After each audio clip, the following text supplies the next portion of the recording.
2024 एक तो जो है सियासी अदम इस्तेहकाम, फिर दहशतगर्दी के खिलाफ जंग, कई हमारे जवान शहीद हुए, कई शहरी शहीद हुए।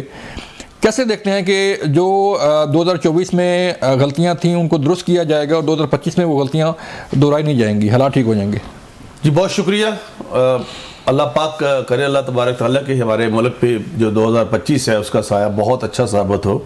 आपकी बात बिल्कुल वाजिब और दुरुस्त है कि 2024 में बहुत सारी मिला जुला रद्द-ए-अमल रहा है और ख़ास तौर पे हमारी जो पाक आर्मी के बहुत सारे जवान हैं और रेंजर्स के और पुलिस के बहुत सारे शहीद हुए हैं। इसके अलावा पोलिटिकली ज़ाहिर है बहुत एक चलता है सारा जो भी है, लेकिन ये मैं वो सब एक ज़रूर बात कहूँगा कि ये सिर्फ साल नहीं बदल रहा, बहुत सारे लोग भी बदल रहे हैं, बल्कि लोग तो 2024 में ही बदलना शुरू हो गए। कि वो लोग जो हमें चोर कहते थे, डाकू कहते थे और जरदारी साहब को कहते थे कि हमारी गोली की नशिस्त पे है और MKM से हम हाथ नहीं मिलाएंगे, तो फिर उन्होंने कहा कि जब हम इनसे जी हर बंदे से हम मुज़ाकरात करने को तैयार हैं। ठीक है। दूसरी बात आपने की, ये तो जो अमेरिका ने या उनके किसी जो एडवाइज़र है उसने बात की है, अहमद अवैस साहब हमारे सीनियर हैं, उनको पता है कि अमेरिका में तो खुद फौजी ट्राइब्यूनल्स काम कर रहे हैं जी। तो वो मतलब किस तरीके से ये बात कर सकते हैं, और ये पहला मुझे लॉजिक लगा, पहला लॉजिक अजीब सा। फर्स्ट टाइम अपने 96 में मैंने लॉ वकालत शुरू की थी एज ए बहुत जूनियर लॉयर। तो मैं देख रहा हूँ कि खान साहब पहले आज़ादी लेंगे ट्रंप के ज़रिए अपना पाकिस्तान से या जेल से, और फिर वो पाकिस्तान को आज़ाद कराएंगे अमेरिका से। मतलब मुझे ये समझ नहीं लग रही ये रॉकेट साइंस क्या है, इस तरह से भी कभी हुआ है। और दूसरा हमें एक तो जो अमेरिका की या किसी और की नज़र है, पाकिस्तान एक एटमी ताकत है और ये डेटरेंस के लिए नहीं है, ये सेल्फ डिफेंस के लिए भी है। और इस तरीके से सबकी नज़र अगर इस पर है तो इसमें मैं समझता हूँ बड़े हैं मेरे अहमद अवैस साहब, ये हम सब इस बात पे एटमी प्रोग्राम के हवाले से हम सब यकजा और पूरी कौम इकट्ठे होंगे, पाकिस्तान के हवाले से भी और एटमी ताकत के हवाले से भी, क्योंकि ये बड़ी मुश्किल से ये काम हुआ था। इसको बनाना भी, इसको शुरू करना, डॉक्टर कबीर खान, जुल्फ़िकार अली भुट्टो शहीद और फिर मियां नवाज शरीफ का तमाम तर पाबंदियों के बावजूद चलाना इसको और इसका अपना उसका मुजाहरा करना, सारा कुछ देखना उसका, तो ये बड़ा मुश्किल काम हुआ। आपको पता है पाकिस्तान में इक्तिसादी पाबंदियां लग गई थी जब ये चलाया गया था। तो लेकिन इट डज नॉट मीन कि हम अपनी एटमी ताकत खो, सवाल ही पैदा नहीं होता, इस बात पे तो कोई समझौता नहीं हो सकता। बाकी आगे देखते हैं चल के कि आगे बाकी अभी नए साल में क्या होता है। 2 तारीख को मीटिंग है मुज़ाकराती टीम की, अभी देखते हैं उसमें क्या नतीजा निकलता है। मैं ज़ाती तौर पर यह समझता हूँ एज ए सियासी कारकुन और एज ए लॉयर, मेरा परसेप्शन ये कहता है कि जो बातें डायलॉग के जरिए और बैठ के हल हो सकती हैं और वो कर लेनी चाहिए जो गवर्नमेंट के बस में है। और लेकिन बहुत सारी चीजें बस में नहीं है। एक मसला है कि किसी को फौजी अदालत से सजा आई तो उसको तो हम तो नहीं रहा कर सकते। ये को 3 MP का तो मुकदमा नहीं कि डिप्टी कमिश्नर ने मुकदमा किया और गवर्नमेंट उसको छोड़ दे, नो नॉट एट ऑल। ये एक ऑडियो वीडियो जो एविडेंस है, आर्टिकल 164 जो है उसको कहता है कि ये एडमिसिबल एविडेंस है, तो उसके हवाले से ये एडमिसिबल एविडेंस पे सजाएं हुई है। बाकी आगे जाके जो भी होगा इनके पास 3 चांसेस हैं, ये अपील कर सकते हैं, उसमें जो भी रिजल्ट निकलेगा। जी अहमद अवैस साहब, आप फरमाइएगा सर कि 2024 जारी बात है तहरीक इंसाफ के बानी चेयरमैन जेल में है और तहरीक इंसाफ भी मुश्किलात का शिकार है, तो आप समझते हैं कि 2025 में जो है तहरीक इंसाफ की मुश्किलात कम होंगी या जो डायलॉग हो रहे हैं उसके ज़रिए कुछ मामलात बेहतर हो पाएंगे? बिस्मिल्लाहिर्रहमानिर्रहीम। देखिए 2024 का साल जो गुजरा है, बड़ा ये साल मेरे ख्याल में हिस्ट्री में याद रखा जाएगा बहुत सारे एंगल से कि इस साल पाकिस्तान की जमहूरियत को तबाह किया गया, पाकिस्तान में रूल ऑफ लॉ के कॉन्सेप्ट को बदल के रूल ऑफ अथॉरिटी को लगा दिया गया, इन्फोर्स किया गया, और उसके बाद एक डेस्पोटिज्म यहाँ पे रूल निज़ाम ऐसा है जो कर रहा है। पाकिस्तान के जुडिशरी को इंडिपेंडेंट जुडिशरी से उसको हटा के, उस कैफियत से हटा के उसकी जगह के ऊपर आपने एक तनख्वाहदार मुलाजिम रख दिए जो कि डायरेक्ट हुकूमत के अंगूठे के नीचे हैं, जो हिल भी नहीं सकते। ये आइन में तरमीम जो है 26वीं तरमीम इस नज़रिए के मुताबिक की गई कि यहाँ पे रूल ऑफ लॉ ख़त्म करोगे, और रूल ऑफ लॉ जब तक ख़त्म नहीं होगा जब तक जुडिशरी कमज़ोर नहीं होगी। लिहाजा जुडिशरी को कमज़ोर किया गया, रूल ऑफ लॉ को ख़त्म किया गया। ये साल हमेशा तारीख में याद रखा जाएगा इस एतबार से। ठीक और बाकी जो है वो 9 मई का वाकया है। 9 मई का वाकया तो 2023 का वाकया चला आ रहा है। 2025 सर, 2025 जो है वो तरीके इंसाफ के लिए कैसा रहेगा उसको अहमद वैस साहब, 2025 जो है एक लटकी तलवार की तरह इस्तेमाल किया जा रहा है, इससे बियॉन्ड उसकी हैसियत कोई नहीं है।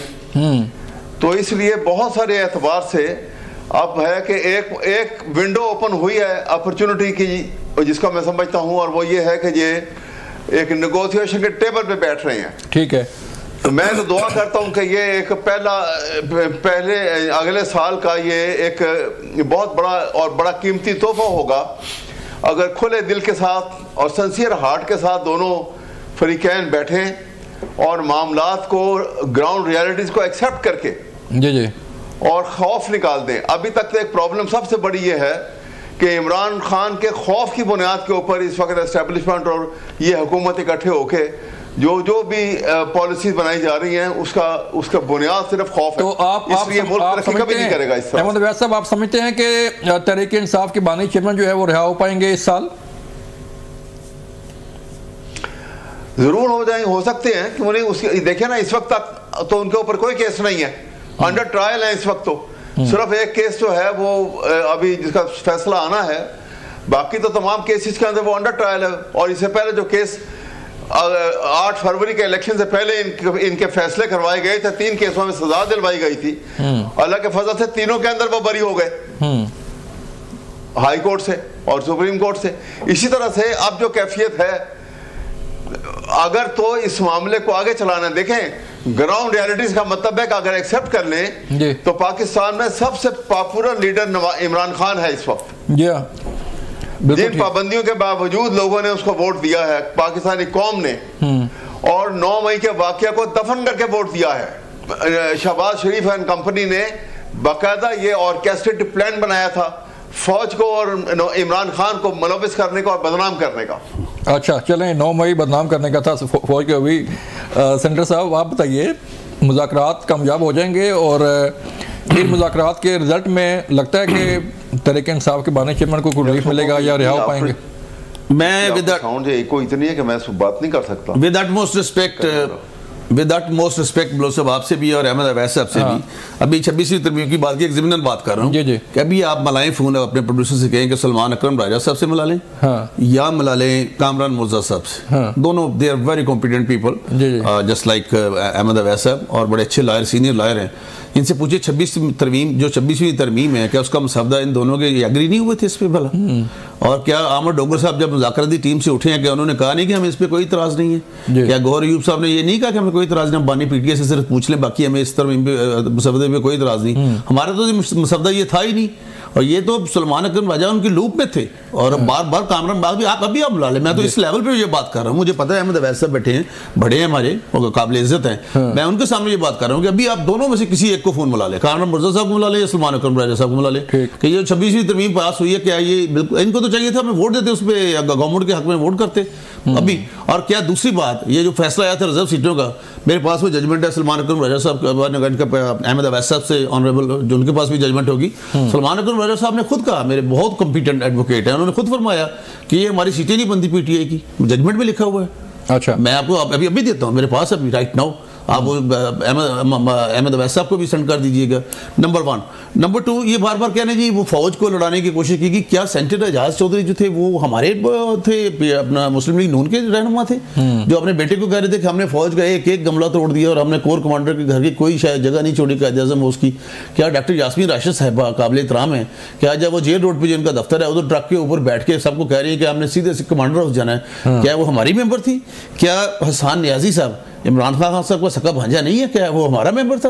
किस तरह से ये कह सकती हैं? और अगर ये हमारे ये लोग थे तो इनको तो चाहिए था कि इनको ये लीगल नोटिस देते, इनके जो सेक्रेटरी जनरल थे पार्टी के, कि आपने ये गलत किया जी, हमारा नाम लेके इस्तेमाल किया हमें, क्या किसी को नोटिस दिया गया? ऐसी बात नहीं, ऐसे बातें नहीं छुपाने से नहीं छुपेगी, जो कुछ करना था। बल्कि ये बात सलमान अकरम राजा साहब ने पिंडी में कही कि अगर हम पे ये दोबारा हुआ, खान साहब ने कही कि अगर मुझे दोबारा गिरफ्तार किया तो इससे भी ज़्यादा सख्त रद्द-ए-अमल आएगा। और फिर सलमान अकरम राजा साहब जो सेक्रेटरी जनरल है, उन्होंने फरमाया कि हमने जीएचक्यू में इतराज करना था, हमने को थाना सिविल ने तो जाके इतराज नहीं करना था। ये आपके अभी माना, उन्होंने खुद माना, तो हम तो ये बात कर ही नहीं रहे।